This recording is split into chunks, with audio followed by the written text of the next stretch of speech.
मालिक ए मालिक ए भोसरी वाले मालिक।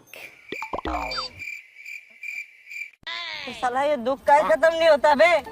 কি হয়েছে রে, এত চিল্লাছিস কেন? তুমি যেবার আমাকে রোদের মধ্যে দাঁড় করিয়ে রেখেছো এতক্ষণ ধরে, হ্যাঁ তো কি হয়েছে? আর নিজে তো ফ্যানের মধ্যে বসে হাওয়া খাচ্ছো এত গরমের মধ্যে। তো কি হয়েছে? তোকে রোদে রাখলাম তো। তো মালিক, এই রোদের মধ্যে দাঁড়িয়ে যখন সিটটা গরম হয়ে থাকবে না, তখন আমাকে কিছু বলতে পারবে না তো কি বলবো আমি তোকে? যে আমি বারা তোমাকে ডাকিনি, এই রোদের মধ্যে দাঁড়িয়ে রেখেছি তো। ঠিক আছে, তোকে বলতে হবে না, তুই ওখানে চুপচাপ দাঁড়িয়ে থাক। দাঁড়াও মালিক, আজকে তোমাকে আমি দেখাচ্ছি আমাকে রোদে রাখার জ্বালা। কিরে, এত সিট গরম, তুই আমাকে আগে বললি না তো?